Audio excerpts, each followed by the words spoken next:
الحمدللہ وکفا وسلام علی عبادہ الذین اصطفى اما بعد فاعوذ باللہ من الشیطان الرجیم بسم اللہ الرحمن الرحیم یا ایہا الذین آمنوا لا تخونوا اللہ والرسول وتخونوا اماناتکم سبحان ربک رب العزت عما یصفون وسلام علی المرسلین والحمدللہ رب العالمین اللهم صل على سيدنا ومولانا محمد وعلى آل سيدنا ومولانا محمد وبارك وسلم اللهم صل على سيدنا ومولانا محمد وعلى آل سيدنا ومولانا محمد وبارك وسلم اللهم صل على سيدنا ومولانا محمد وعلى آل سيدنا ومولانا محمد وبارك وسلم۔ ارشاد باری تعالی ہے، اے ایمان والو، اللہ اور اس کے رسول کے ساتھ بے وفائی نہ کرنا اور جانتے بوجھتے ہوئے اپنی امانتوں میں خیانت نہ کرنا۔ مکارم اخلاق سیریز چل رہی ہے اور مکارم اخلاق ٹوٹل 10 ہیں۔ پہلا ہے سچ بولنا، سچائی کا معاملہ کرنا، احسان کا بدلہ دینا، حاجت مند کی مدد کرنا، صلہ رحمی، پڑوس کے حقوق۔ یہ 6 ایک بیان میں الحمدللہ تفصیل سے بیان ہو چکے ہیں۔ 7واں ہے امانت کا ادا کرنا۔ یہ انتہائی اہم ہے اور انتہائی سینسیٹیو ہے، تو اس کا یہ آج تیسرا بیان ہے۔ امانت کے اوپر 2 بیان ہو چکے ہیں، یہ آج تیسرا اور آخری بیان ہے۔ اگلی اتوار کو انشاءاللہ حیا کے مہمان نوازی، اس کے بعد 9واں خلق حیا، تو حیا بھی تفصیل سے پھر بیان کیا جائے گا اس کو، اور اس میں ہو سکتا ہے 5-7 بیان ہو جائیں، اللہ بہتر جانتے ہیں۔ اور آخری ہے ساتھیوں کی مدد کرنا۔ تو امانت انتہائی اہم چیز ہے، اور ہمارے معاشرے میں امانت کا ایک بہت محدود سا تصور ہے۔ ہمارے معاشرے میں ایک تصور یہ ہے امانت کے بارے میں کہ کسی نے کسی کے پاس کوئی پیسہ یا کوئی چیز رکھوائی کچھ وقت کے لیے، اور اس کو وقت پہ واپس مل گئی، تو بس ہمارے ہاں یہ امانت کا مفہوم ادا ہو گیا۔ واقعتاً یہ امانت ہی ہے، لیکن یہ امانت کا ایک بڑا محدود سا تصور ہے۔ امانت تو ایک بہت بڑی چیز ہے، بہت بڑا معاملہ ہے۔ زندگی کا کوئی شعبہ اور زمین کا کوئی فرد امانت کے بوجھ سے آزاد نہیں، سب کے اوپر امانت کا بوجھ موجود ہے۔ امانت کی ادائیگی ہر ایک کے لیے ضروری ہے، وہ کوئی بھی ہے، کسی شعبے کا ہو اور زمین کے کسی حصے کا ہو، ہر فرد کے اوپر۔ امانت کسے کہتے ہیں؟ امانت کہتے ہیں کہ کسی ایک آدمی کا کسی بھی معاملے میں دوسرے آدمی کے اوپر بھروسہ کرنا، اعتماد کرنا، یقین کرنا، اور دوسرے آدمی کا اس معاملے میں اس بھروسے اور اعتماد کو پورا کر دکھانا، یہ امانت کا ادا کرنا ہے۔ اور خیانت کیا ہے کہ اسی بھروسے کا پورا نہ کرنا، یہ خیانت ہے۔ تو امانت کسے کہتے ہیں؟ کہ کسی ایک آدمی کا دوسرے آدمی کے اوپر کسی بھی معاملے میں بھروسہ کرنا، اعتماد کرنا کہ یہ میری اس بات کو پورا کرے گا، اور دوسرا بندہ واقعی اس کو پورا کر دکھائے، تو یہ امانت کا ادا کرنا ہو گیا، اور اگر وہ نہ کرے تو یہ خیانت ہو گئی۔ امانت کی اہمیت کتنی ہے؟ حدیث کے اندر آتا ہے کہ نبی علیہ السلام کے اکثر جو خطبات ہوتے تھے، بیانات ہوتے تھے، ان میں یہ والی بات ضرور فرماتے تھے، لا ایمان لمن لا امانت لہ، اس شخص کا ایمان ہی نہیں جس کے اندر امانت نہیں۔ یہ اکثر آپ کا بات بتایا کرتے تھے۔ اور امانت ادا کرنا یہ ایمان والوں کی نشانی، اور خیانت یہ پکے منافق کی نشانی۔ اب چند باتیں خیانت کے نقصانات کے بارے میں سن لیجئے، پھر انشاءاللہ امانت کے ایک اور مفہوم کو آج انشاءاللہ ذکر کرنا ہے کہ ہمارے جسم کے اعضاء یہ بھی ہمارے لیے امانت ہیں، ہمارے پاس، ہمیں ان کا بھی حق ادا کرنا ہے۔ ایک حدیث کے اندر آتا ہے، جس نے تمہارے پاس امانت رکھی ہے اس کی امانت کو ادا کرو، اور اگر کوئی تجھ سے خیانت کرے تو تم پھر بھی اس سے خیانت نہ کرو۔ یہ رسول اللہ صلی اللہ علیہ وسلم کی تعلیمات ہیں کہ تم نے تو امانت ادا کرنی ہی ہے۔ ہاں، اگر کوئی تم سے کوئی بددیانتی کرتا ہے تو اس کا یہ مطلب نہیں ہے کہ اب تمہیں بھی خیانت کا کوئی حق حاصل ہو گیا، تم نے پھر بھی امانت ہی کا ادا کرنا ہے۔ کوئی خائن بھی اگر ہے تو تم نے بھی اس کی امانت ادا کرنی ہے۔ اب ہمارے گھریلو معاملات میں، دوسرے معاملات میں کتنی دفعہ ایسا ہوتا ہے کہ کسی نے ہمارے ساتھ کسی ایک جگہ برا کر دیا، اب ہم دوسری جگہ اپنا بدلہ لینے کی فکر کر رہے ہوتے ہیں، تو یہ تعلیمات نبوی نہیں۔ نبی علیہ الصلوۃ والسلام جب جہاد کے لیے کوئی لشکر بھیجتے یا کسی شخص کو کسی علاقے کا ذمہ دار بنا کر، گورنر بنا کر، امیر بنا کر بھیجتے، تو باقاعدہ یہ وصیت کرتے، یہ نصیحت کرتے، سمجھاتے کہ تم نے خیانت نہیں کرنی۔ نبی علیہ السلام نے ایک حدیث میں فرمایا، جس شخص کو ہم نے کسی کام پر مامور کیا اور اس کام کی اجرت، تنخواہ اس سے طے ہو گئی، مقرر کر دی، اس کے بعد اگر وہ اپنی اس مقررہ تنخواہ سے زیادہ کچھ وصول کرے گا تو یہ خیانت ہے۔ جو طے ہو گیا نا، اب اس کے بعد کچھ گڑبڑ کرنا یہ خیانت ہے۔ عدی بن عمیرہ فرماتے ہیں کہ نبی علیہ الصلوۃ والسلام نے ارشاد فرمایا کہ لوگو، تم میں سے جو شخص ہماری طرف سے کسی کام کا ذمہ دار بنایا جائے اور وہ اس کام سے حاصل ہونے والی آمدنی میں وہ سوئی کے برابر ہو یا سوئی سے زیادہ ہو، ہم سے چھپائے تو وہ خیانت کرنے والا ہے، اور وہ قیامت کے دن اس خیانت کی ہوئی چیز کو لے کر آئے گا۔ کتنی خطرناک چیز ہے کہ یہاں اگر کوئی گڑبڑ کی تو قیامت کے دن بہت پریشانی ہوگی۔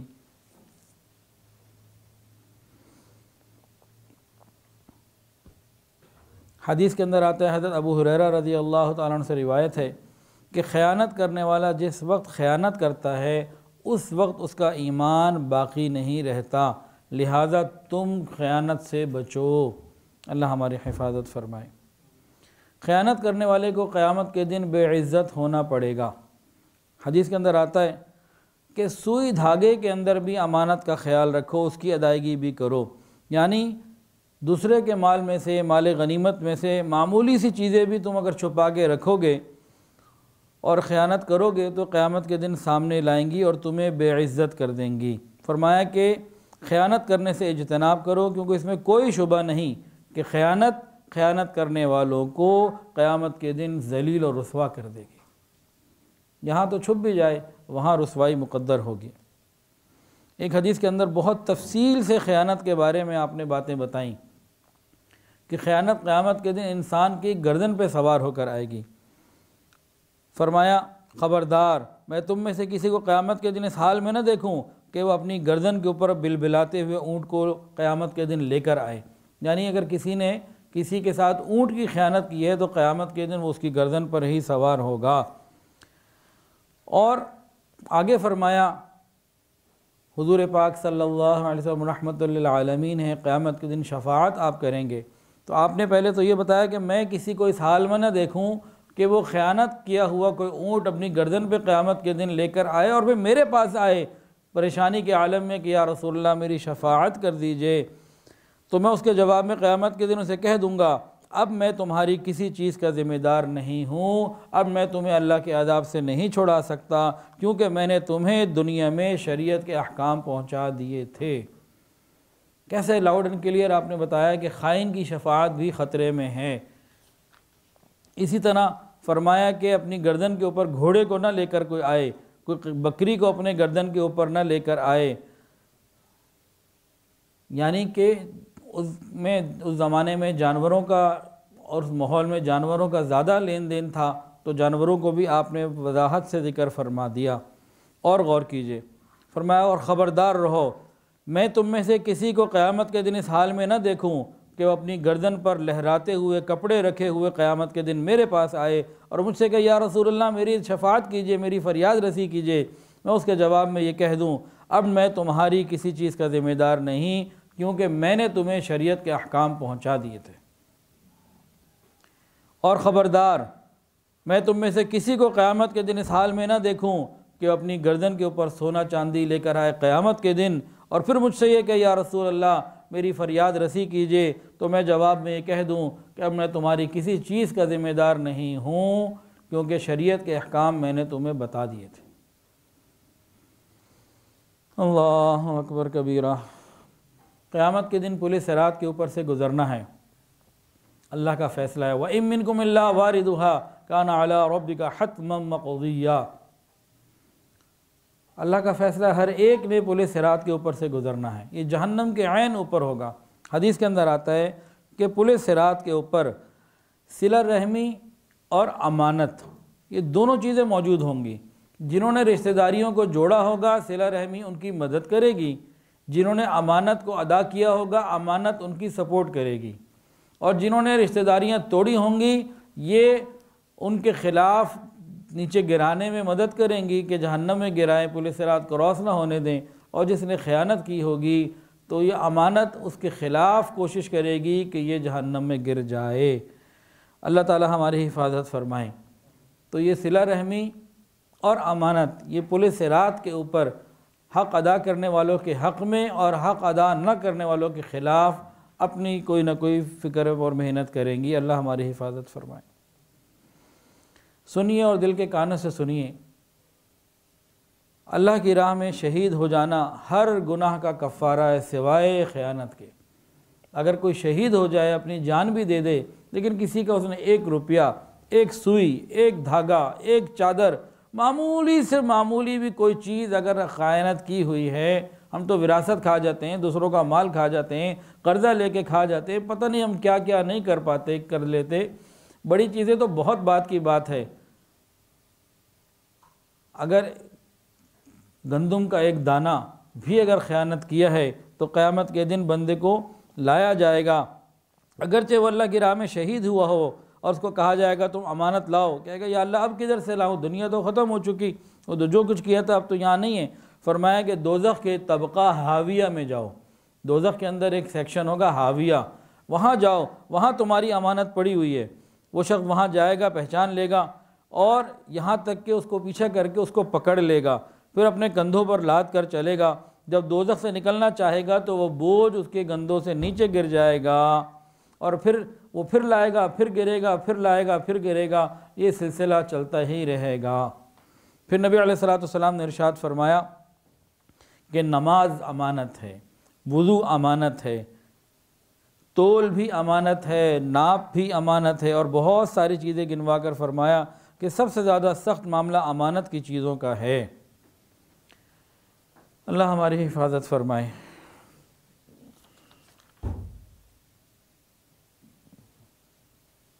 اور ایک حدیث میں یہ بات بھی آتی ہے، طویل حدیث ہے، اس کا خلاصہ ایک جگہ سے میں پڑھ رہا ہوں۔ فرمایا کہ تیسرا وہ شخص جو صبح شام تمہارے اہل و عیال کو دھوکہ دینے کے چکر میں رہتا ہے، یعنی جس شخص کو تم اپنے گھر والوں کی حفاظت، اپنے مال اسباب کی نگرانی سپرد کرتے ہو، یا وہ شخص از خود تمہارے ساتھ لگا رہتا ہے، اپنی عفت، اپنی پاک دامنی اور اپنی دیانت کو ثابت کر کے تمہارے مال میں یا تمہاری عزت میں ڈاکہ ڈالنا چاہتا ہے، فرمایا کہ یہ شخص حقیقت میں تو تمہارے لیے زہر کی مانند ہے، تمہارے برے نتیجے کو سوچ رہا ہوتا ہے۔ فرمایا کہ اس حال میں تمہارے سے نہ ملوں، یہ کام مت کرنا۔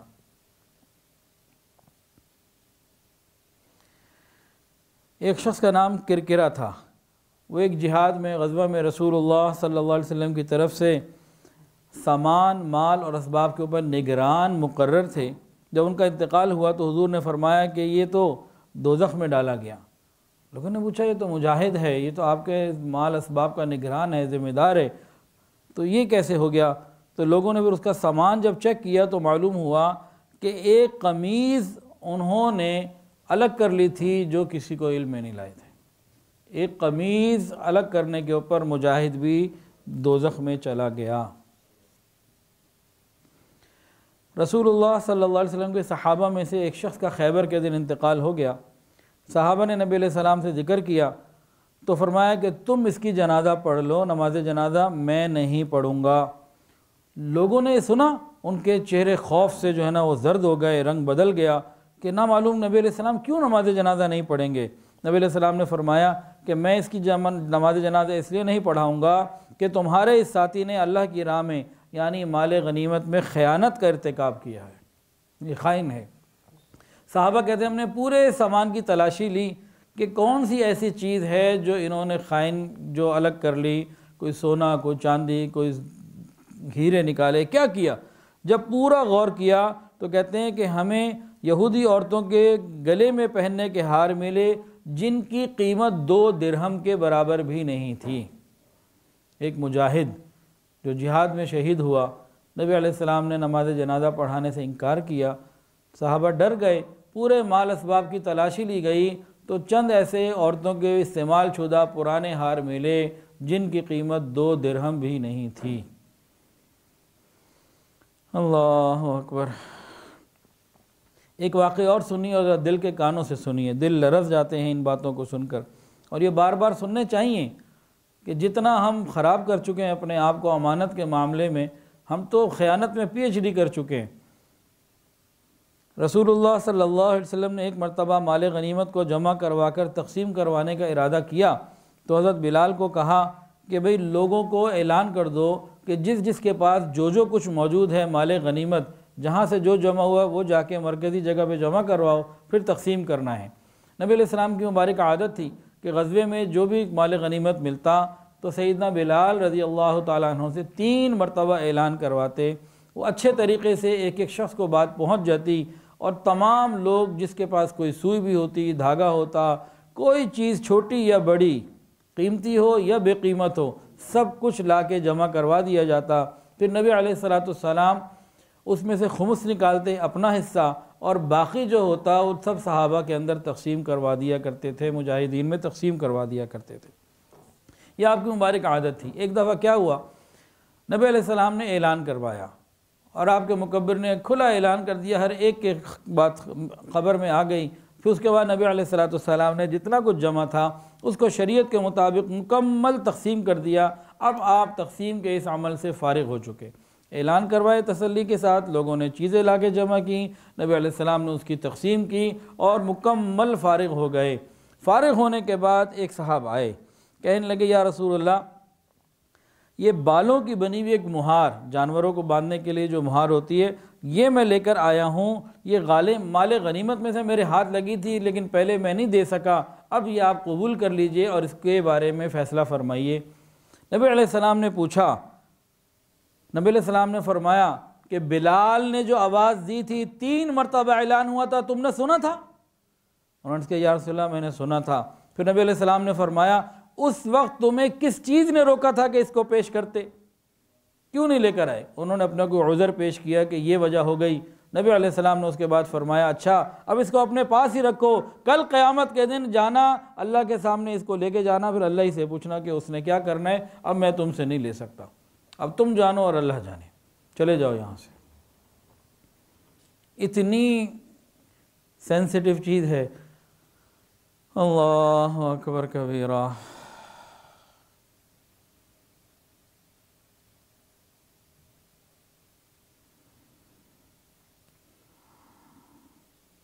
ایک اور حدیث کے اندر آتا ہے کہ نبی علیہ السلام کے پاس تقسیم کے بعد ایک صاحب آئے اور انہوں نے ایک بہت معمولی سی رسی لا کے دی کہ یہ جو رسی تھی یہ میں نے رکھ لی تھی کہ چلو میں جانور میں باندھ دوں گا، لیکن مجھے اس وقت بس غلطی ہو گئی، اب میں یہ لے کر آیا ہوں، ایک معمولی سی رسی ہے، اس کے بارے میں اب کیا حکم ہے؟ رسول اللہ صلی اللہ علیہ وسلم نے ارشاد فرمایا کہ بھئی جہاں تک میرے حصے کی بات ہے نا، خمس جو میری آل اولاد کا اور جو میں غریبوں میں تقسیم کرتا ہوں، اتنا تو میں نے تمہیں کر دیا معاف، اس رسی میں سے 20% تو میں نے تمہیں کر دیا معاف، رہ گیا 80%، اب سب سے جا کے الگ الگ معافی کرواؤ، اب سب سے جا کے نمٹو، سب سے معاف کراؤ۔ وہ تو ڈر گئے، کہتے ہیں میں تو اس کو ویسے ہی پھینکتا ہوں، میں اس کو کیا کروں؟ تو نبی علیہ السلام نے یہاں یہ بات سمجھا دی کہ اگر کوئی ایک آدمی کی چیز ہے تو وہ ایک معاف کر سکتا ہے، لیکن اگر وہ کوئی جماعت کی چیز ہے، قوم کی چیز ہے، تو پوری قوم سے معافی مانگنی ہوگی۔ جیسے ریلوے، یہ پوری قوم کی امانت ہے، وابڈا، اب ایک آدمی نے بجلی کا بل چوری کیا یا ریلوے کا ٹکٹ نہیں لیا، یا ٹکٹ تھا پورا بچے کا لیا آدھا، اس قسم کی کوئی حرکت کی، تو اب یہ 22 کروڑ 23 کروڑ پاکستانیوں کا مقروض ہے، اب ایک ایک سے اس کا معاملہ بننا ہے۔ ایک معمولی رسی کے اوپر یہ معاملہ ہے، اور ہم غور کریں ہم کہاں جا رہے ہیں۔ اسی طرح بلا اجازت کسی کی چیز استعمال کر کے واپس کر دینا، یہ بھی خیانت ہے۔ کئی مرتبہ ہم لوگوں کی چپلیں استعمال کر لیتے ہیں، مساجد میں تو کئی دفعہ حرم میں ہم دیکھتے تھے، اللہ دوبارہ حرمین شریفین کی وہ بہاریں واپس لے کر آئے کہ جس طرح پہلے آسانی سے لوگ جاتے تھے، اب آگے آنے والے وقت میں تو خطرہ ہی لگ رہا ہے کہ نامعلوم یہ دجالی نظام اب کدھر جائے گا۔ جو بہاریں ہمیں اللہ نے دکھائی ہیں حرم کی، وہ ہماری نسلیں دیکھ سکیں گی نہیں دیکھ سکیں گی، کچھ معلوم نہیں آگے کیا ہوگا۔ اللہ ہماری حفاظت فرمائے۔ تو حدیث کے اندر آتا ہے، نبی علیہ الصلوۃ والسلام نے ارشاد فرمایا، جو شخص اللہ اور آخرت کے دن پر ایمان رکھتا ہو، اس کے لیے قطعاً یہ بات جائز نہیں ہے کہ وہ مسلمانوں کی مشترک چیز جیسے کسی جانور کے اوپر سوار ہو اور جب وہ جانور دبلا ہو جائے تو اس کو واپس کر دے۔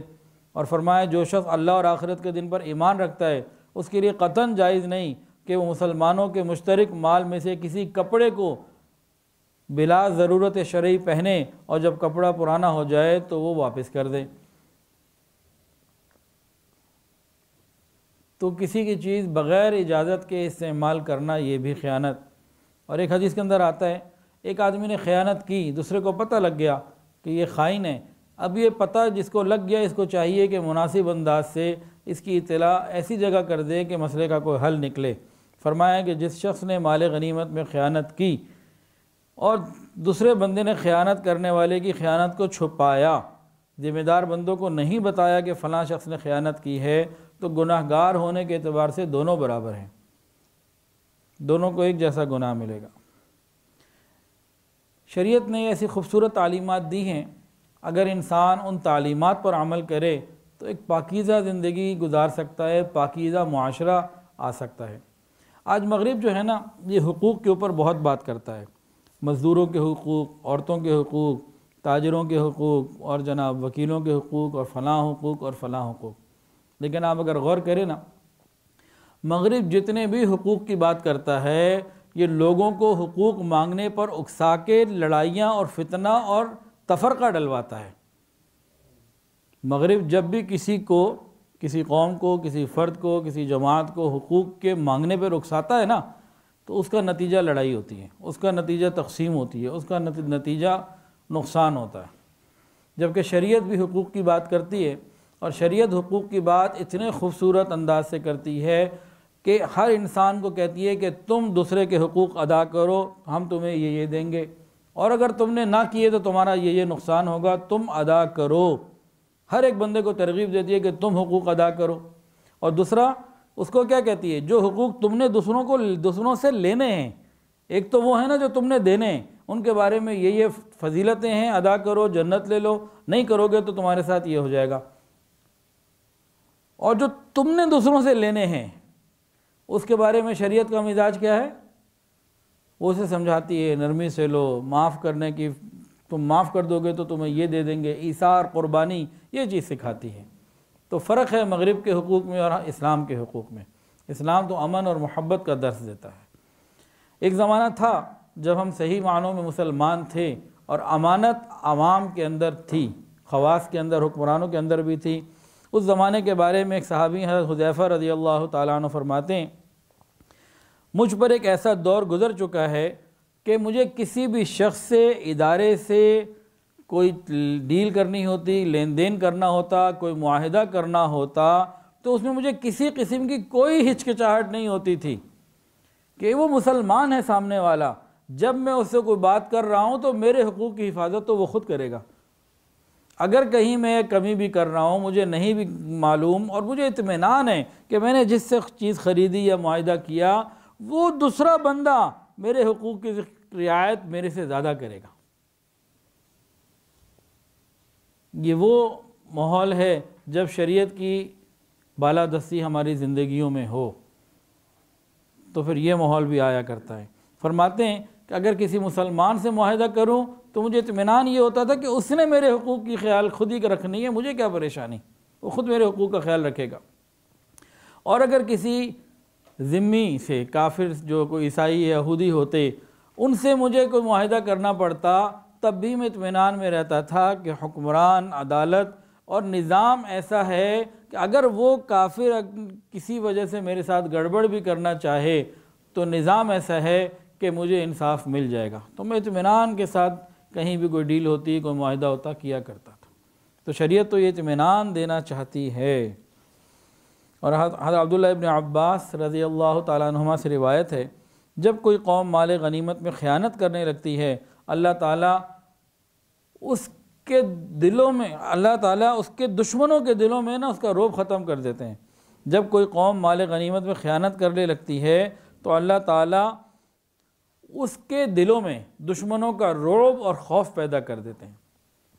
اب دوبارہ سے میں پڑھتا ہوں، جب کوئی قوم مال غنیمت میں خیانت کرتی ہے تو اللہ تعالیٰ اس قوم کے دلوں میں دشمنوں کا رعب اور خوف ڈال دیتے ہیں۔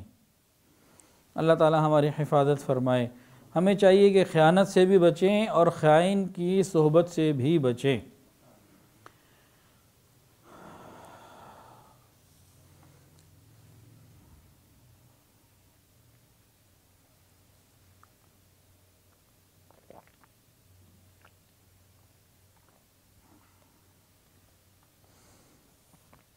جب ہم لوگ صحیح معنوں میں مسلمان تھے اور امانت کی ادائیگی کا احساس تھا، اس وقت کے کچھ واقعات سن لیجئے۔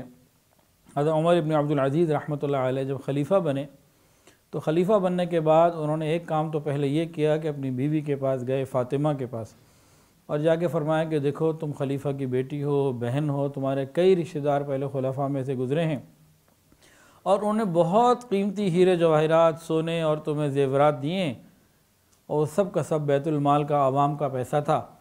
تو انہوں نے بیت المال کو بیت الماء سمجھ لیا تھا۔ اب تم اس سب کو واپس کرنا چاہو تو میں تمہارا شوہر تمہارے ساتھ رہنے کے لیے تیار ہوں، اور اگر تمہیں وہ مال محبوب ہے تو پھر تم اس مال کو لو اور پھر اپنا کوئی راستہ لو، میں اور یہ مال اکٹھے جمع نہیں ہو سکتے، غیروں کا مال ہے۔ تو ان کی بیوی نے فوراً فیصلہ کیا کہ مجھے آپ عزیز ہیں، مجھے مال عزیز نہیں، روکھی سوکھی گزار لوں گی، پرانے کپڑے پہن لوں گی، لیکن مجھے اپنے شوہر ہی کے ساتھ رہنا ہے۔ تو یہ امین لوگ تھے جو امانت کا خیال کیا کرتے تھے۔ امام اعظم امام ابو حنیفہ رحمۃ اللہ علیہ مفسر بھی ہیں، محدث بھی ہیں، فقیہ بھی ہیں، اور ایک بزنس مین بھی تھے، کپڑے کا کام تھا۔ ان کے کئی واقعات بہت مشہور ہیں، معروف ہیں۔ کپڑے کی تجارت تھی۔ ایک مرتبہ ان کے پاس ایک خاتون آئی اور اس نے کہا کہ مجھے کپڑا سیل کرنا ہے۔ امام صاحب نے پوچھا پیسے کتنے ہیں؟ 100 درہم دے دیں۔ امام صاحب نے کپڑا دیکھا تو فرمایا کہ نہیں، یہ تو کم مانگے ہیں، قیمت اس کی زیادہ ہونی چاہیے۔ انہوں نے کہا اچھا بھی 200 دے دیں، آپ ڈبل دے دیں۔ امام صاحب نے کہا نہیں، ابھی بھی آپ نے کم مانگے ہیں۔ تو اس نے کہا اچھا بھی 300 دے دیں۔ کہ یہ بھی کم ہے، پھر 400 دے دیں، پھر 500 دے دیں۔ جب 500 تک بات آ گئی تو امام صاحب نے فرمایا کہ ہاں اب آپ صحیح قیمت پہ پہنچی ہیں، یہ واقعی 500 درہم کی چیز ہے۔ امام صاحب نے کہا ایسا ہے کہ اب کچھ ذرا ڈاؤٹ وغیرہ پیدا ہو گیا ہے، اب آپ ایسا کریں کوئی اپنا گارنٹر لے آئیں جو آ کے ثبوت دے دے کہ بھئی یہ آپ کا ہے، کوئی اور خرابی نہیں ہے معاملے میں۔ وہ عورت چلی گئی، کپڑا لے گئی۔ اگلے دن اپنے خاوند کو لے کر آئی اور خاوند نے اپنی جو ہے وہ اپنی طرف سے تسلی دے دی کہ ہم فلاں لوگ ہیں اور یہ ہمارے ہے، اور چیز ہماری اپنی ہے، اس کی اپنی ہے، اسے ہاؤس وائف ہے، اسے مارکیٹ ویلیو کا پتہ ہی نہیں، گھر میں چیز پڑی تھی، اس نے کہا چلو بیچ دیتے ہیں۔ تو کسی طرح کی خرابی کی کوئی بات نہیں ہے۔ تو امام صاحب نے جب پوری تسلی کر لی تو اس کو 500 درہم نکال کے دیے، جس چیز کے وہ 100 مانگ رہے تھے۔ یہ ہوتا ہے امانت کا ادا کرنا۔ ہمارے معاملات اگر ایسے ہو جائیں تو جنت کے مزے دنیا میں آنے لگ جائیں۔ ایک مرتبہ امام صاحب نے کسی کے ساتھ شراکت کی اور اس کو کہا کہ سودا بیچنا ہے تو عیب بتا کے بیچنا ہے۔ اس نے کہا ٹھیک ہے، لیکن جب سودا بیچا تو عیب نہیں بتایا، تو جیسے ہی معلوم ہوا تو اس کے ساتھ شراکت بھی ختم کر دی اور وہ مال بھی صدقہ کر دیا کہ عیب کیوں نہیں بتایا۔ یہ آنے والے رزق کو ایسا لگتا ہے دھکا دے رہے ہیں، لیکن اللہ تعالیٰ ان کی زندگیوں میں برکتیں دے دیتے ہیں۔ ہم لوگ کثرت سے محبت کرتے ہیں اور شریعت برکت کی طرف لے جاتی ہے۔ کثرت اور چیز ہے، برکت اور چیز ہے۔ کثرت کے ذریعے ہم اسباب راحت تو جمع کر سکتے ہیں، راحت اور چیز ہے، اور برکت کے ذریعے ہمیں ڈائریکٹ راحت ملتی ہے۔ اسباب راحت اور راحت میں کیا فرق ہے؟ راحت رات کی نیند ایک راحت کی چیز ہے۔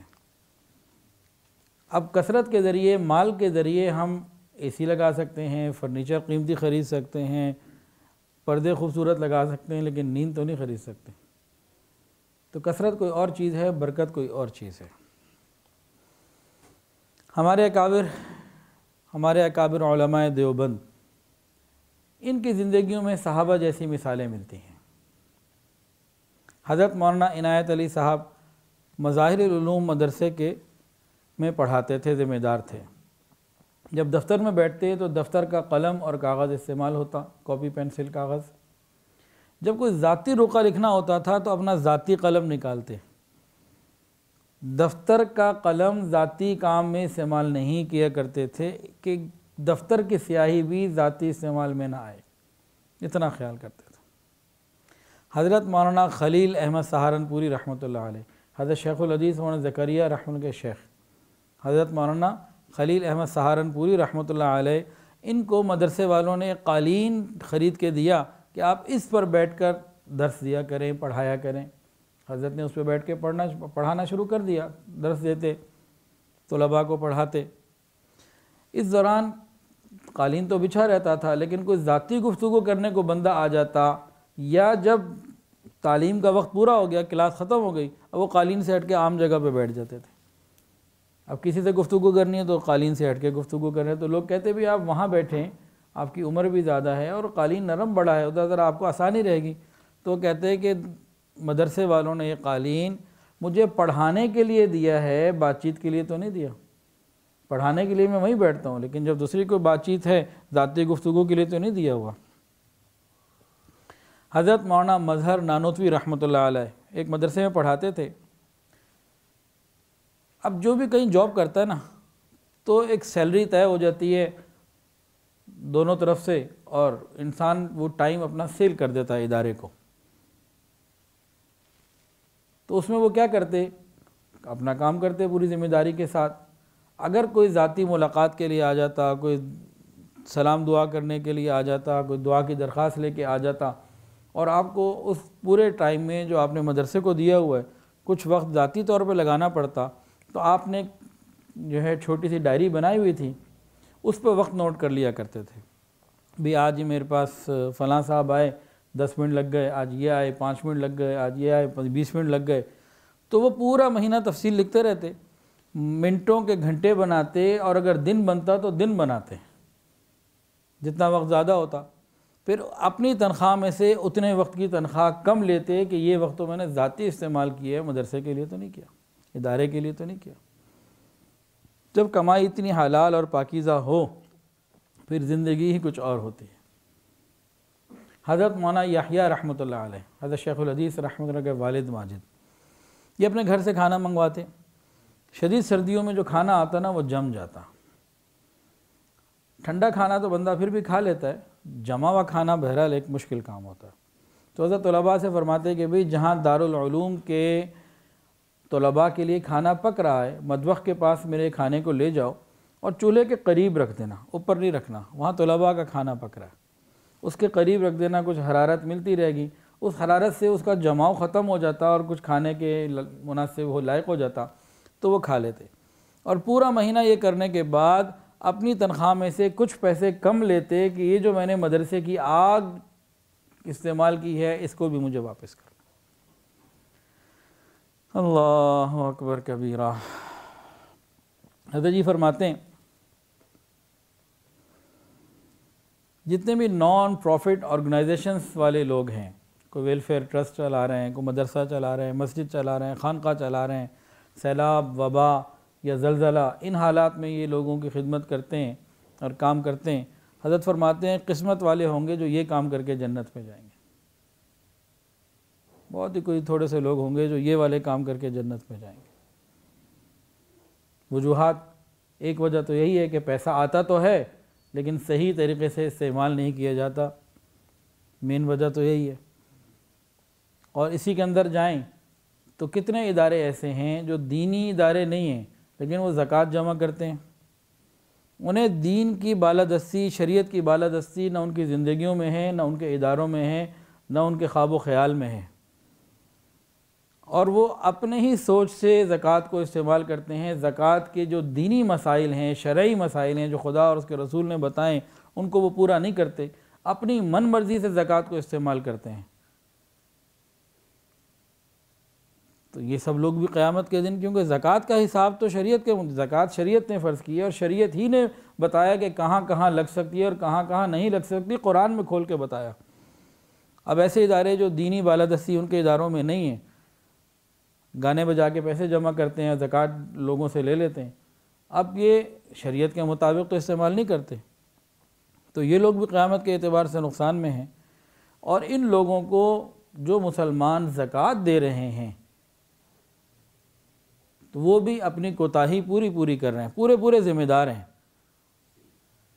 کہ شریعت نے زکوٰۃ ان کے اوپر فرض کی ہے، مال اللہ نے ان کو دیا ہے، اللہ ہی نے بتایا کہاں خرچ کرنا ہے کہاں نہیں کرنا، اس کی وہ پرواہ نہیں کرتے، تو یہ لوگ بھی قیامت کے دن اس کے ذمہ دار ہیں، اور ان کی زکوٰۃ ادا بھی نہیں ہوتی عند اللہ۔ ہاں جو ویسے ڈونیشن ہوتے ہیں جنرلی زکوٰۃ کے علاوہ وہ دیے جا سکتے ہیں، اس میں مسئلہ نہیں ہے، لیکن زکوٰۃ یہ اسلام کے 5 بنیادی ارکان میں سے ایک ہے۔ جیسے حج ہے، حج کو شریعت کے مطابق کرنا ہے نا، اپنی مرضی سے تو نہیں کرنا۔ شریعت کہتی ہے 9 ذو الحجہ کو میدان عرفات میں احرام پہن کے پہنچو۔ اب کوئی اپنی مرضی سے کہہ جی میں بجائے 9 ذو الحجہ کے میں 9 شوال کو چلا جاتا ہوں، میں 20 شوال کو چلا جاتا ہوں، میں جناب 9 رمضان کو چلا جاتا ہوں، تو اس کا حج تو نہیں ہوگا نا۔ تو شریعت نے اگر حج کو فرض کیا ہے تو اس کی تفصیلات اور مسائل بھی خود بتائے ہیں، تو زکوٰۃ شریعت نے فرض اگر کی ہے تو اس کی تفصیلات بھی بتائی ہیں۔ تو جو آدمی ایسے اداروں کو زکوٰۃ ادا کر رہا ہے جہاں دین کی کوئی قدر و قیمت ہی نہیں، تو ایسے ہی ہے جیسے 9 ذو الحجہ کی جگہ وہ 9 ربیع الاول کو یا 9 شعبان کو حج کرنے چلا جائے کہ جی میرا تو ہو گیا، بالکل ایسے ہی معاملہ بنے گا۔ تو ہمیں اس پہ بھی فکر کرنے کی ضرورت ہے۔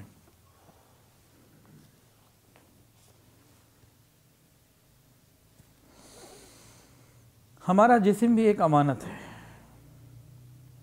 انا عرضنا الامانۃ علی السماوات والارض والجبال فابین ان یحملنها واشفقن منها وحملها الانسان انه کان ظلوما جہولا۔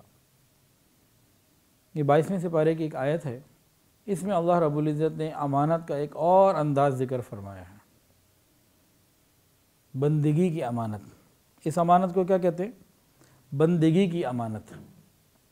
یہ اللہ تعالیٰ نے زمین آسمان پہاڑ پہ پیش کی، انہوں نے منع کر دیا، ہٹ گئے، ڈر گئے، انسانوں نے قبول کر لی، میں نے اور آپ نے، ہم لوگوں نے قبول کر لی، ہمارے پیدا ہونے سے پہلے کی بات ہے۔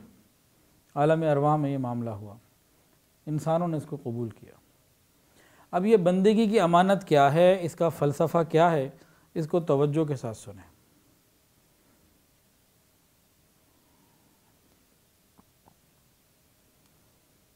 الفاظ میرے ہیں، لیکن بندگی کی امانت کا پورا فلسفہ جو ہے وہ ان الفاظ میں سمیٹنے کی کوشش کروں گا انشاءاللہ۔ بندگی کی امانت یہ ہے کہ اللہ رب العزت نے اپنے بندوں کو فرمایا، میرے بندو میں تمہارا پروردگار ہوں، میں تمہیں کچھ عرصے کے لیے زمین کے اوپر دنیا میں بھیجوں گا، پھر میں تمہیں وہ نعمتیں دوں گا جو تمہیں کوئی اور دے نہیں سکتا، پھر ان نعمتوں کے صحیح استعمال کا طریقہ بھی میں تمہیں اپنے انبیاء کے ذریعے بتاؤں گا، پھر جو میری ان نعمتوں کو میرے بتائے ہوئے طریقے کے مطابق استعمال کرے گا تو میں درمیان میں تمہیں موت دوں گا، پھر اپنے پاس بلاؤں گا، پھر ایک ایک کا حساب ہوگا۔ تو جن لوگوں نے میری دی ہوئی نعمتوں کو میرے مطابق استعمال کیا ہوگا، ان کو وہ تمام نعمتیں پہلے سے زیادہ بڑھا چڑھا کر ہمیشہ ہمیشہ کے لیے دے دوں گا، اور اگر کسی نے میری نعمت کو میری مرضی کے خلاف استعمال کیا ہوگا، توبہ بھی نہ کی ہوگی، مر جائے گا، تو قیامت کے دن گواہوں کی موجودگی میں جب ثابت ہو جائے گا کہ اس نے میری نعمتوں کو مس یوز کیا ہے، تو پھر میں جہنم کی سزا دوں گا۔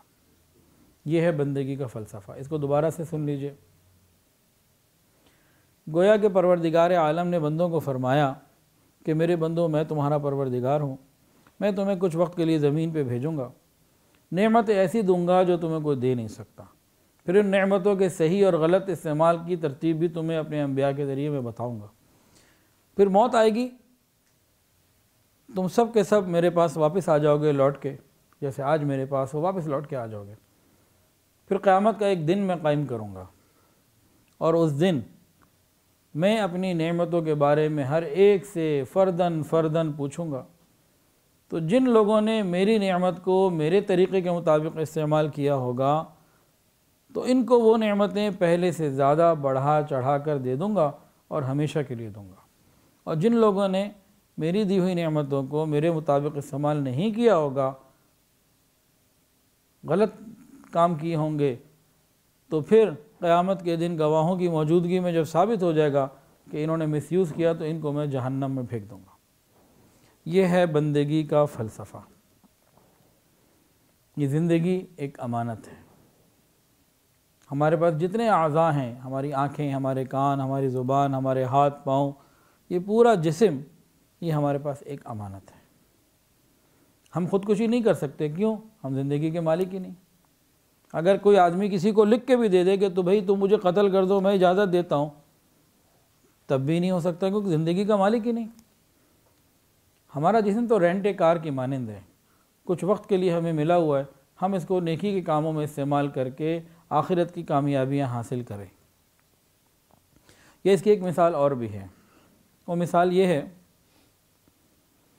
ایک آدمی بہت بڑا کاروباری ہے، اس نے 50 لاکھ روپے اپنے بیٹے کو دیے، کہا کہ بھئی تم اس سے ایک بزنس رن کرو اور میں تمہیں اتنا وقت دیتا ہوں، 2 سال کا 3 سال کا، اس میں تم مجھے کچھ اچھا کام کر کے دکھاؤ۔ اگر تم نے صحیح طریقے سے بزنس چلایا تو پھر میرا سارا کروڑوں اربوں کا بزنس تمہارا، اور اگر تم 50 لاکھ ہی نہ سنبھال سکے پھر تم اس قابل ہی نہیں ہو کہ تمہیں سب کچھ دیا جائے۔ اب ظاہر سی بات ہے کہ ایک کروڑپتی باپ کا بیٹا ہے، اگر وہ 50 لاکھ کے بزنس کو کامیابی سے چلا لیتا ہے تو وہ اس بات کا حقدار ہو جاتا ہے کہ بھئی سارے کام کو بھی سنبھال سکے، اور جو اس چھوٹے کو نہیں سنبھال سکتا تو اس لائق ہی نہیں ہے کہ اس کو پھر سارا کچھ دیا جائے، اس کو بھی تباہ کر دے گا۔ بالکل یہی معاملہ، اللہ رب العزت نے ہمیں جتنی نعمتیں دی ہوئی ہیں یہ سب وقتی اور عارضی ہیں، امانت کے اعتبار سے، امانت کے طور پہ دی ہیں۔ جو شخص دنیا میں ان نعمتوں کو صحیح استعمال کر کے قیامت کے دن اللہ کے پاس حاضر ہوگا، اللہ رب العزت حساب کتاب کے بعد، گواہوں کی موجودگی میں، سب چیک کرنے کے بعد جب ثابت ہو جائے گا ہاں اس بندے نے میری امانت کا حق ادا کیا تھا، پھر اللہ تعالیٰ یہ ساری نعمتیں اسے پہلے سے بہتر اور بڑی دے دیں گے اور ہمیشہ کے لیے دے دیں گے، اور جو اس کے خلاف ہوگا اس کو پھر بھگتنا پڑے گا۔ یہ بہت آسان سی بات ہے۔ اب یہ چیزیں امانت ہیں، اس کے بارے میں ایک دلیل یہ لے لیجئے، حدیث کے اندر آتا ہے اللہ تعالیٰ نے انسان کے اعضاء میں سے جب اس کی شرمگاہ کو پیدا کیا تو اس شرمگاہ کو فرمایا کہ یہ امانت ہے میری۔ انسان کو فرمایا کہ اے انسان، یہ تیری شرمگاہ، یہ تیرے پاس میری دی ہوئی امانت ہے، اسے غلط استعمال نہ کرنا۔ اور قرآن کے اندر آتا ہے یعلم خائنۃ الاعین وما تخفی الصدور، اللہ جانتا ہے آنکھوں کی خیانت کو، کدھر دیکھ رہے ہو کدھر نہیں دیکھ رہے۔ خیانت امانت کے مقابلے میں بولا جاتا ہے نا، اس کا غلط استعمال خیانت ہے۔ اللہ اکبر کبیرہ۔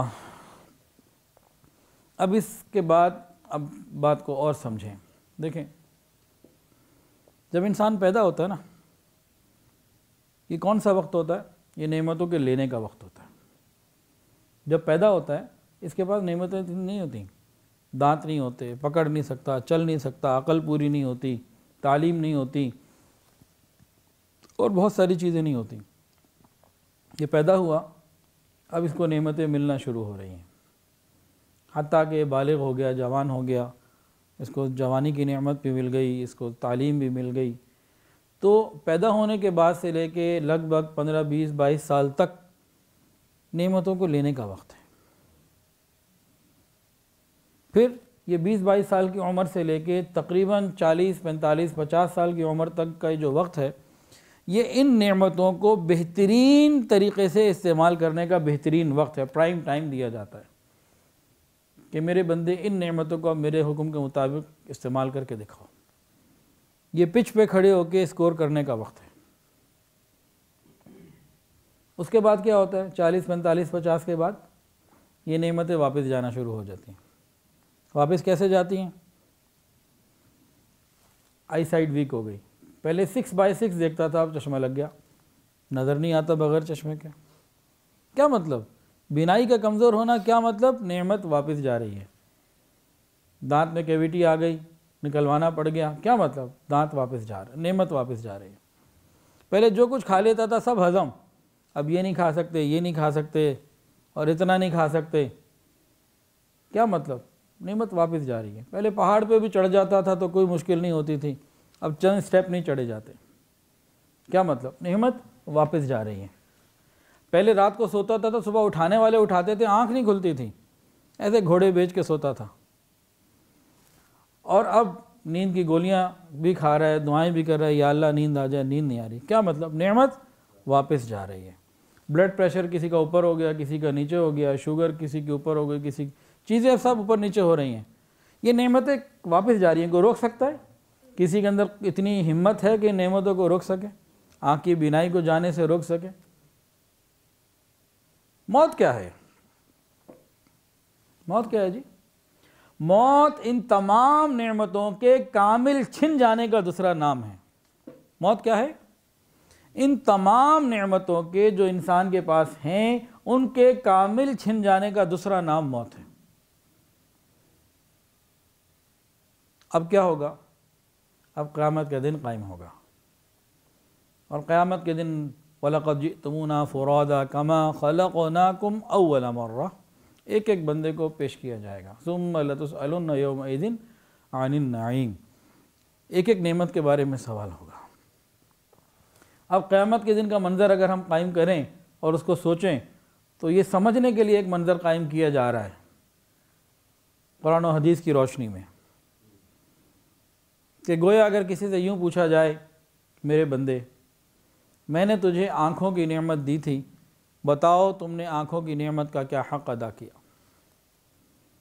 بندہ کھڑا ہو کے کہے گا، یا اللہ میں نے تو آنکھوں کی نعمت کا حق ادا کیا، نامحرم کو میں نہیں دیکھتا تھا، سامنے آ جاتی نگاہیں جھکا لیتا تھا، ماں باپ کو محبت سے دیکھتا تھا، بیوی کو محبت سے دیکھتا تھا، بچوں کو دیکھتا تھا، اللہ تیرا قرآن دیکھتا تھا، تیری بنائی ہوئی پاکیزہ چیزوں کو دیکھتا تھا، قدرت کی نشانیوں کو دیکھتا تھا، میں اسے دوسرے کا مال نہیں دیکھتا تھا، اپنی خوبیاں بھی نہیں دیکھتا تھا، دوسروں کی برائیاں بھی میں نہیں دیکھتا تھا، اللہ میں نے آنکھ کی نعمت کا صحیح استعمال کیا۔ گواہ ہوں گے جب ثابت ہو گیا کہ ہاں اس شخص نے آنکھوں کی نعمت کا حق ادا کیا ہے، تو اب کیا ہوگا؟ اب اللہ کا وہ وعدہ پورا ہوگا کہ جس نے نعمت کا حق ادا کیا ہوگا اللہ تعالیٰ اسے بڑھ چڑھ کر نعمتیں دیں گے۔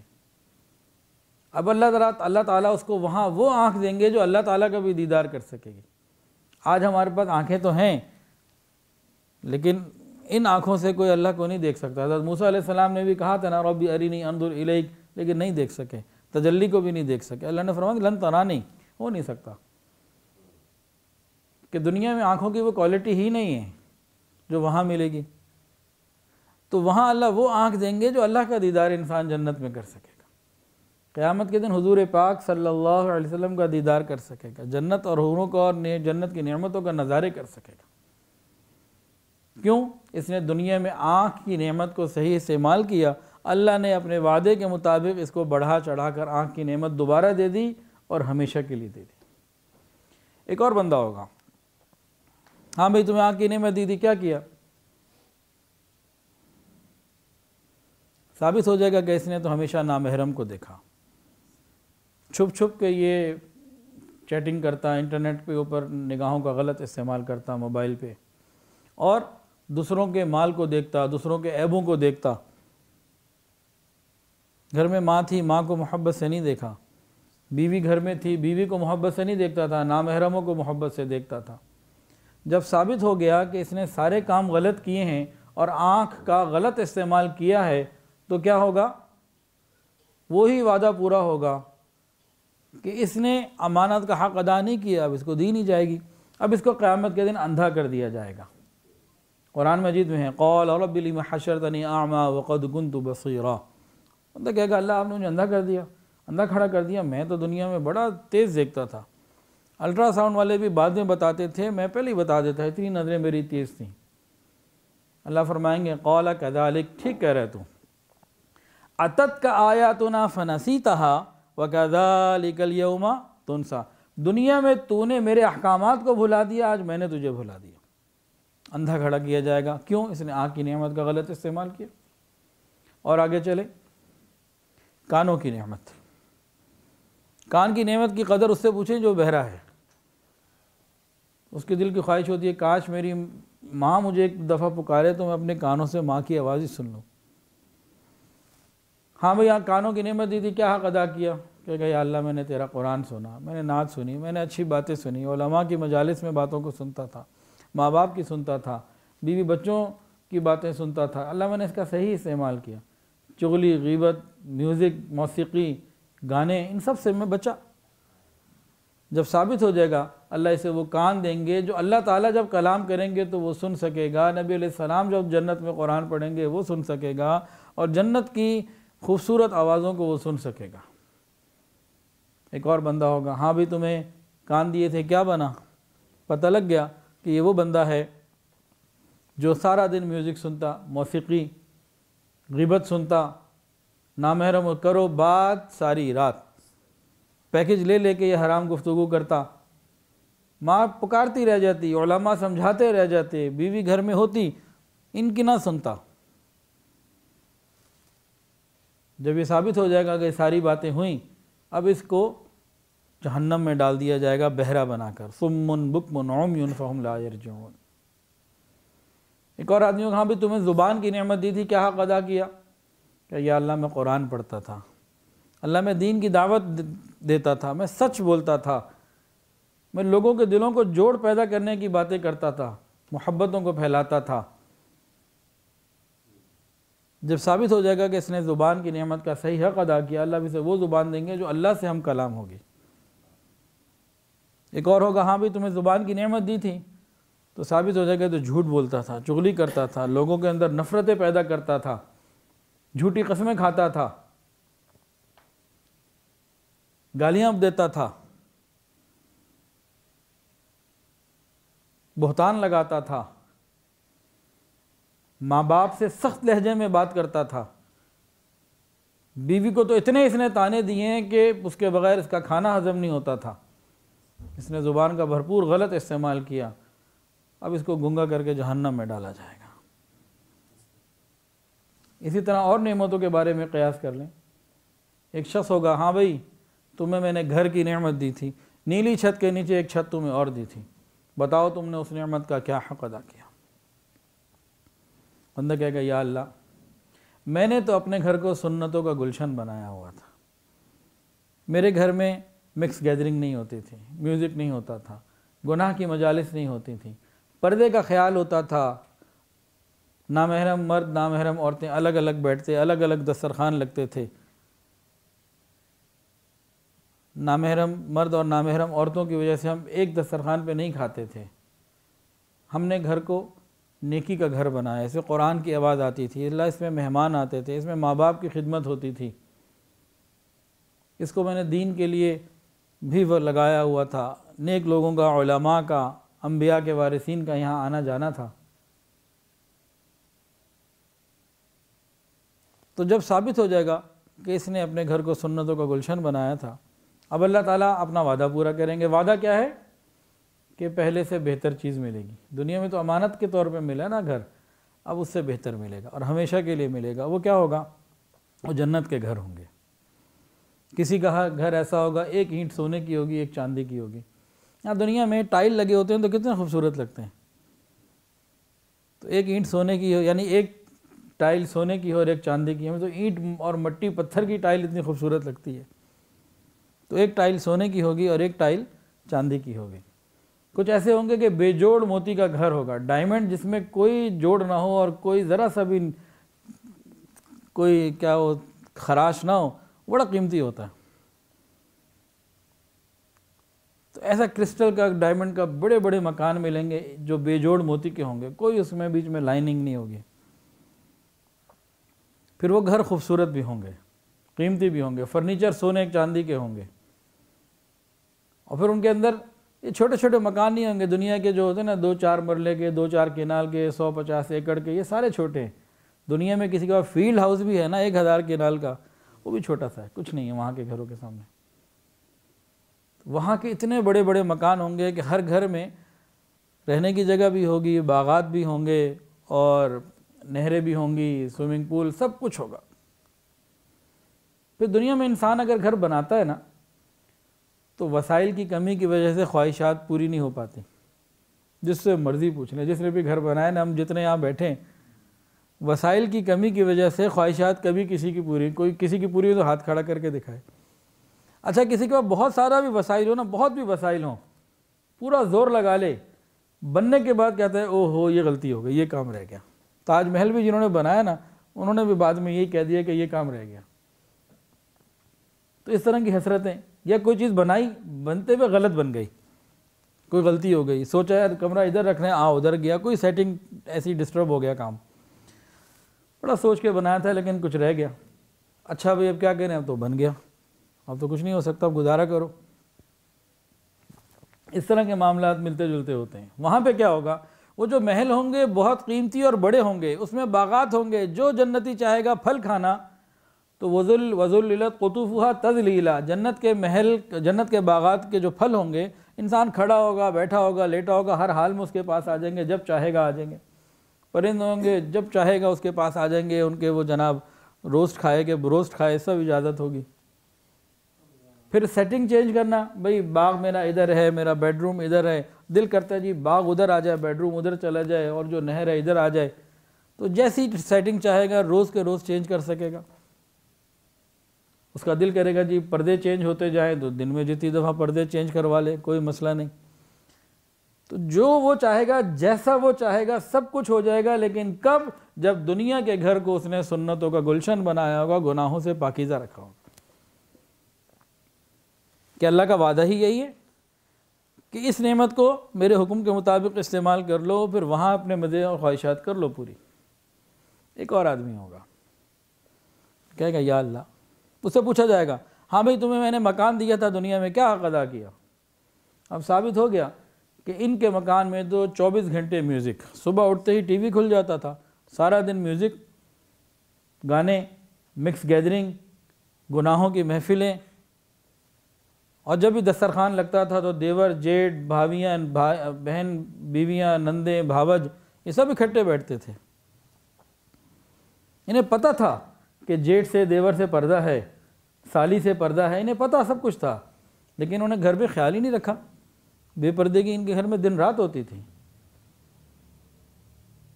گھر میں ماں باپ کو ملنے کے لیے ان کے پاس ٹائم نہیں تھا۔ تو گھر کو مختلف گناہوں کا مرکز بنایا ہوا تھا۔ یہاں نیک لوگ اور علماء کی مجلس نہیں ہوتی تھی، یہاں اور منی تھیٹر بنایا ہوا تھا، منی سینما بنایا ہوا تھا۔ تو جب اس طرح کی چیزیں ثابت ہو جائیں گی تو کیا ہوگا؟ وہاں بھی ان کو اللہ مکان دیں گے۔ وَإِذَا أُلْقُوا مِنْهَا مَكَانًا ضَيِّقًا مُقَرَّنِينَ دَعَوْا هُنَالِكَ ثُبُورًا، ان کو اچھی طرح باندھ کر ایک مکان میں ڈال دیا جائے گا نا، ایک طرف نہ پورا کھڑا ہو سکے گا، نہ پورا صحیح لیٹ سکے گا، بندھا ہوا بھی ہوگا، تکلیف میں ہوگا، جہنم میں جل رہا ہوگا، تنگ جگہ ہوگی، مکاناً ضیقا، تنگ جگہ میں۔ اب ادھر وہ چلائے گا، تڑپے گا، کہے گا یا اللہ موت آ جائے، موت مانگے گا۔ جب وہ موت مانگے گا نا تڑپ کے، تو اس کو کہا جائے گا لا تدعوا اليوم ثبورا واحدا وادعوا ثبورا کثیرا، آج ایک موت نہ مانگ، جتنی چاہے تو موت مانگتا رہے، اب تجھے موت نہیں ملنی۔ اب تو گھبرا کے کہتے ہیں کہ مر جائیں گے، اب تو گھبرا کے کہتے ہیں کہ مر جائیں گے، مر کے بھی چین نہ پایا تو کدھر جائیں گے۔ اسی طرح یہ لباس ایک نعمت ہے، انسانوں کو اللہ نے دیا، جانوروں کو نہیں دیا۔ تو یہ لباس اللہ رب العزت کی نعمت ہے، اللہ نے اسے نازل فرمایا، قرآن میں ہے یا بنی آدم قد انزلنا علیکم لباسا یواری سوآتکم وریشا۔ اللہ پوچھیں گے قیامت کے دن ہاں میرے بندے، میں نے تجھے لباس کی نعمت دی تھی، کیا حق ادا کیا؟ بندہ کھڑا ہوگا یا اللہ میں نے ہمیشہ پاکیزہ لباس پہنا، سنت کے مطابق لباس پہنا۔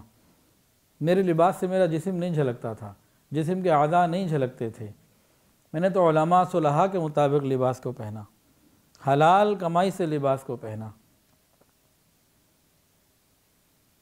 عورت ہوگی کہے گی یا اللہ میں نے ہمیشہ باہر نکلی تو برقع کیا، اور میں نے فیشن کے ڈیزائن نہیں بنوائے، میں نے تو پاک دامنی کو، شریعت کو سامنے رکھتے ہوئے اگر جو بھی فیشن کیا اللہ وہ تیری رضا کو سامنے رکھتے ہوئے، قیامت کے دن کی اس پیشی کو سامنے رکھتے ہوئے میں نے قیمتی لباس بھی اگر پہنا ہے، تیرا شکر ادا کرتے ہوئے اور تیری شریعت کے مطابق میں نے۔ میرا نام فاطمہ، خدیجہ، رقیہ، زینب، یہ میرے نام تھے، اور میں نے ان ناموں کی لاج رکھی، جن لوگوں کے ناموں پہ میرے نام تھے لباس ہی میں نے انہی کے مطابق پہنا۔ جب یہ باتیں ثابت ہو جائیں گی پھر اللہ رب العزت مردوں کو جنت کے اندر ریشم کے سبز لباس پہنائیں گے، خوبصورت بھی ہوں گے، قیمتی بھی ہوں گے۔ عورتیں ذرا لباس کے معاملے میں زیادہ ٹچی ہوتی ہیں اور ان کی بڑی خواہشات اور زیادہ ہوتی ہیں مردوں کی نسبت۔ اللہ ان کی تمام ان خواہشات کو جو آج ان کے دل میں ہیں، دماغ میں ہیں، وہ ساری وہاں پوری کرا دے گا۔ جنت کے اندر انار کا ایک درخت ہوگا، گویا کہ وہ ایک کلوزٹ ہوگی، الماری۔ یہ عورت وہاں جائے گی، اس کو کھولا جائے گا تو جناب اندر لباس، اور ایک لباس کے اندر 70,000 کلرز جو ہے نا وہ نظر آ رہے ہوں گے۔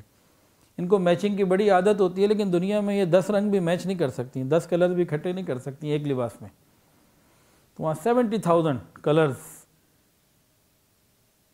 اور وہ لباس اتنا قیمتی اور خوبصورت ہوگا کہ ساری دنیا کے لباس مل کے اس ایک کی قیمت ادا نہیں کر سکتے ہوں گے۔ اور پھر ان کے پاس اس میں کیا اختیارات ہوں گے؟ ایک دن میں جتنے مرضی چاہے پہن لو۔ ان کی خواہش ہوتی ہے کہ ہر پارٹی میں، ہر فنکشن میں نیا اور الگ ہو، وہاں پوری ہو جائے گی، یہاں پوری کرنا مشکل۔ پھر وہ جو لباس ہوں گے نہ دھلانے ہوں گے، بھئی اب ڈرائی کلین کے لیے دینا ہے، استری کروانی ہے، ایسا کچھ نہیں۔ پھر اگر یہ دیکھیں گی فلانی نے مجھ سے اچھا پہنا ہوا ہے تو ان کے بعد اختیار ہوگا، اچھا بھئی تم جا کے دوبارہ اس سے اور اچھا لے آؤ، کوئی کمی نہیں، خواہشات کی بھی کوئی قید نہیں اور وسائل کی بھی کوئی کمی نہیں۔ کیسی مزیدار زندگی ہوگی کہ وسائل کی کوئی کمی نہیں، جو سوچیں گے حاضر، اور خواہشات کی کوئی قید نہیں، جو چاہو۔ یہ کب ملے گا؟ جب دنیا میں لباس کو لباس کے حکم کے مطابق، شریعت کے حکم کے مطابق لباس کو استعمال کیا ہوگا، پہنا ہوگا۔ اللہ تعالیٰ اپنا وعدہ پورا فرما دیں گے۔ ایک اور ہوگا، ہاں بھئی تمہیں لباس کی نعمت دی تھی، کیا حق ادا کیا؟ تو ثابت ہو جائے گا۔ تو یہود و نصارہ کے مطابق لباس تھا، تنگ لباس تھا، جسم نظر آتا تھا۔ یہ تو ہالی ووڈ، بالی ووڈ اور لالی ووڈ دیکھ دیکھ کر لباس بنواتے تھے۔ علماء کے لباس سے تو انہیں نفرت تھی، سنت لباس کو تو ایک کارٹون کہتے تھے، مذاق اڑاتے تھے، حرام حلال کی بھی پرواہ نہیں ہوتی تھی، دکھاوے کا لباس، شہرت کا لباس، لباس پہن کے فخر کرتے تھے، ایک دوسرے کے اوپر اپنی برتری کو ثابت کیا کرتے تھے۔ اور انہوں نے اپنے بچوں کو بھی کبھی پاکیزہ لباس کی ترغیب نہیں دی، وہ لباس جو منع ہے شریعت میں، بے حیائی والا، وہ پہنا انہوں نے۔ جب یہ ثابت ہو جائے گا تو جناب وہاں بھی ان کو لباس دیا جائے گا، بے لباس اللہ وہاں نہیں رکھیں گے، دیں گے لباس۔ وہ کون سا ہوگا؟ سرابیلہم من قطران، گندک کا بنا ہوا لباس پہنایا جائے گا اور جہنم میں ڈالا جائے گا۔ گندک آگے جلنے والی ہوتی ہے تو ڈالا بھی جہنم میں جائے گا۔ اور مفسرین لکھتے ہیں کہ اس لباس جہنمی کے ایک ایک لباس میں، ایک اکیلے جہنمی کے لباس میں اتنی بدبو ہوگی، مثال دے کے سمجھاتے ہیں کہ ساری دنیا کے انسانوں کو، جو چلے گئے، جو آنے والے ہیں، جو موجود ہیں، یہ سب کو جمع کر لو، ساری دنیا کے جانور جو چلے گئے، جو موجود ہیں، جو آنے والے ہیں، ان سب کو، سمندری اور ہوائی و مخلوق کو، سب کو جمع کر لیا جائے، جنات کو بھی، ان سب کو ایک میدان میں جمع کیا جائے، سب کو موت آ جائے اور سب کی لاشوں سے بدبو اور تعفن اٹھنے لگے۔ فرماتے ہیں ان سب کی جو بدبو ہوگی وہ کم ہوگی، اس ایک اکیلے کے لباس کی بدبو اس سے بھی زیادہ ہوگی۔ یہاں تو گھر میں ایک چوہا مر جائے اور 2-4 دن گزر جائے نا تو گزارا نہیں ہو سکتا، اتنی تکلیف ہوتی ہے۔ تو یہ ان کو پہننا پڑے گا یہ بدبودار لباس، جنہوں نے دنیا میں اپنے لباس سے اپنے ایکشن تو دکھائے ہوں گے، انداز اور ناز تو دکھائے ہوں گے، اترانا تو دکھایا ہوگا، لیکن انہیں اتراتے ہوئے اور یہ کیٹ واک کرتے ہوئے، بے حیائی کی چال چلتے ہوئے کبھی خدا اور اس کے رسول کا خیال نہ آیا ہوگا، نہ ان پاکیزہ عورتوں کا خیال آیا ہوگا جن پاکیزہ عورتوں کے نام پر ان کے اپنے نام ہوں گے، اور کچھ نہیں نا۔ یہی پاکیزہ عورتیں قیامت کے دن ان کے اوپر کاپی رائٹ کے حساب سے مقدمہ کر دیں، یا اللہ نام انہوں نے ہمارے رکھے تھے لیکن ان کے کام، کرتوت، تنہائیاں اور لباس یہ ہمارے نام سے میل نہیں کھاتے تھے، تو ہمارا ان پہ مقدمہ ہے، یا تو یہ ہمارا نام نہ رکھتی، یا پھر کام ہمارے جیسے کرتی، یا پھر جن جیسے انہوں نے کام کیے تھے ان جیسے نام بھی یہ رکھ لیتی، ہمارے نام کو انہوں نے مس یوز کیے، ہمارا بھی مقدمہ ہے۔ آج دنیا میں ہوتا ہے نا کاپی رائٹ ایکٹ کے اوپر لوگ یہ کام کرتے ہیں کہ ہمارا نام کیسے استعمال کیا۔ اب پیناسونک ایک کمپنی ہے، کوئی اور آدمی پیناسونک لکھ دے تو کمپنی مقدمہ کر دے گی، کیسے لکھ دیا پیناسونک؟ تو یہ پیناسونک نام بڑا ہے یا فاطمہ نام بڑا ہے، خدیجہ نام بڑا ہے، عائشہ نام بڑا ہے؟ اگر یہ دنیا کی چھوٹی چھوٹی کمپنیاں کاپی رائٹ ایکٹ کو اپنا حق سمجھتی ہیں اور نام کو استعمال کرنے والوں کے خلاف ایکشن لے لیا کرتی ہیں، تو وہاں اگر یہ کام ہو گیا، خاتون جنت نہیں کر دیا کہ نام تو تم نے رکھا تھا نور فاطمہ، نام تو تم نے رکھا تھا عائشہ، رقیہ، ام کلثوم، زینب، حفصہ، تو کیا بنے گا؟ اسی طرح اور قیاس کر لیجئے۔ ایک آخری بات کو میں کرتا ہوں پھر بات مکمل کر لیتے ہیں۔ کھانا پینا، غذا، یہ ایک نعمت ہے۔ قیامت کے دن اس کے بارے میں بھی سوال ہوگا، کبھی تمہیں میں نے غذا کی نعمت دی تھی، کیا حق ادا کیا؟ ایک آدمی کھڑے ہو گیا کہ یا اللہ میں نے ہمیشہ حلال کھایا، ہمیشہ پاکیزہ کھایا، دوسروں کے مال سے میں بچا، میں نے وراثت نہیں کھائی، میں نے خیانت نہیں کی، میں نے لوگوں کی امانت نہیں کھائی، لوگوں کا قرضہ لے کے نہیں میں بھاگ گیا، اللہ ہمیشہ حلال کھایا، اور کوئی ملٹی نیشنل کمپنی کی چیز ہوتی، باہر کی چیز ہوتی تو میں احتیاط کرتا تھا کہ بھئی حلال ہے تو استعمال کرنی ہے، تو میں پاکیزہ کھانوں کی طرف متوجہ رہتا تھا، وہی کھائے، وہی اپنی اولادوں کو کھلائے۔ ثابت ہو جائے گا کہ ہاں یہ ٹھیک کہہ رہا ہے، پھر اللہ رب العزت اسے جنت کی نعمتیں کھلائیں گے اور پلائیں گے۔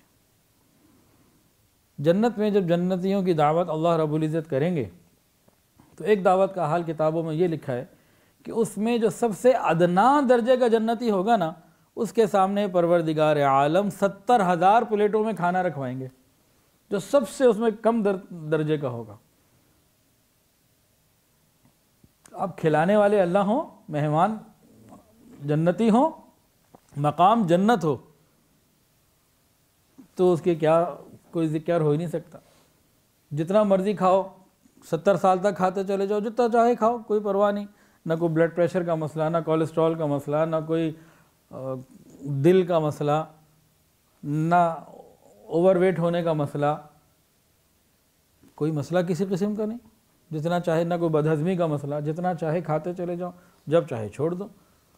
وہ خواہش کی وجہ سے کھانا ہوگا، بھوک کی وجہ سے نہیں کھانا ہوگا۔ یہاں تو انسان اگر صحت مند بھی ہو، ایک دفعہ مزیدار کھا بھی لے تو پیٹ بھرنے کے بعد تو رکنا ہے نا، وہاں وہ بھی کچھ نہیں، نہ کوئی بیماری، نہ کوئی خطرہ، کچھ بھی نہیں۔ یہ کب ہوگا؟ جب دنیا میں غذا کو پاکیزہ اور حلال کھایا ہوگا، دوسروں کا مال نہیں کھایا ہوگا اور حلال بھی کھایا ہوگا۔ ایک اور کھڑا ہوگا، ہاں بھئی، پوچھا جائے گا بتاؤ بھئی تجھے غذا کی نعمت دی تھی، کیا حق ادا کیا؟ ثابت ہو جائے گا حرام حلال کی تو پرواہ کوئی نہیں کی، جو لفظ ہے کھا جاؤ۔ کبھی اس نے شریعت کا خیال نہیں رکھا کمائی میں، کھانے پینے میں، تو اب ان کو بھی وہاں کھلایا پلایا جائے گا، بھوکا نہیں رکھیں گے، کھلائیں گے پلائیں گے، لیکن وہ جنت مقام نہیں ہوگا، اس مقام کا نام ہوگا جہنم۔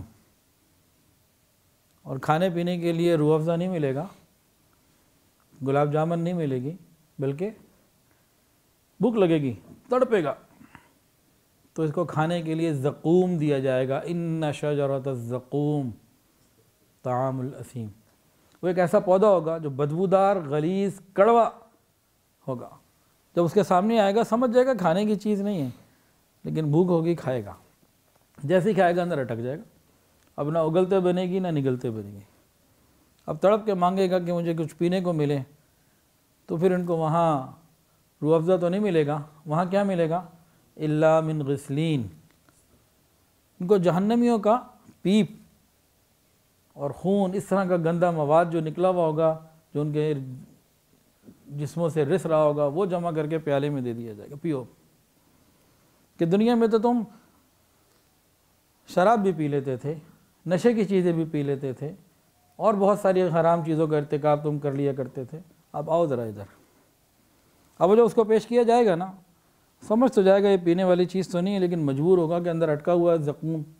اب وہ جب پیے گا نا تو ہونٹ تو بھگ سے اڑ جائیں گے، اور جب وہ پیے گا تو زقوم پخانے کے راستے کے باہر نکل جائے گا۔